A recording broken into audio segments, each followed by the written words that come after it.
we do is we'll send out a casting kit. So the owner will wrap their pet with the material, it'll harden, and they now have a mold. We directly 3D scan that mold, and then we 3D print that, finish it, and send it out. It's actually the same material that they make phone cases out of, which are designed to be impact absorbent. And it enables us to keep them lighter without having to use things like springs. The amount of touching stories that we've come across has just been so heartwarming. I mean, Jack is a really great example of that. He was found a few years back injured on the side of the road with a really badly injured leg. He was basically had the amputation, was rehabilitated, and when they tried to adopt him, he ultimately got returned 3 or 4 times until he met Rhea. Because of the joint deterioration, he's starting to slow down. So she wanted to find something to help prolong his health, and that's how she found us and ultimately ended up coming in. We fit the device, and he almost fell over on his face. And we were like, oh God, this is not good.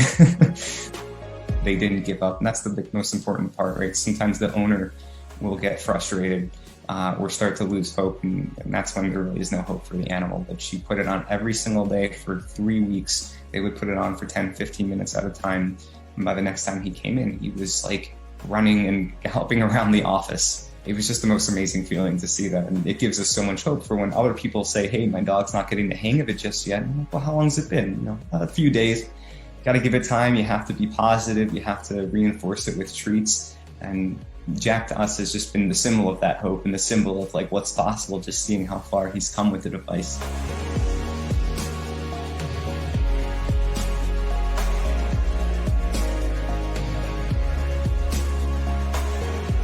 Carts are for dogs that either have 2 front deformities, so maybe the arms are very small, or they don't have any front limbs at all, or rear limbs, where a normal wheelchair that you can get for an animal isn't very helpful because they require limbs to keep the animal in the harness. So when you don't have limbs to attach to, again, you have to get a little bit more creative and a little bit more custom to the animal.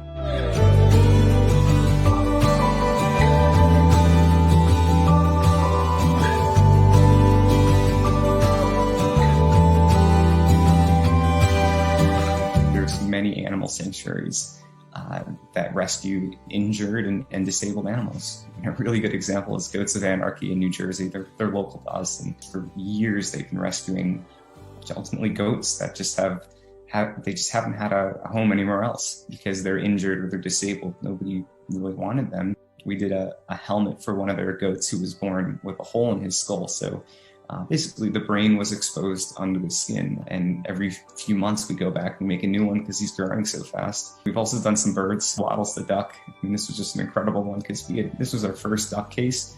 We had no idea what was going to happen. It was the first test. They were filming for a show. They put it on, and this duck, who had never really walked before, took off sprinting across the room. It was just the most incredible thing to see. We were all in tears.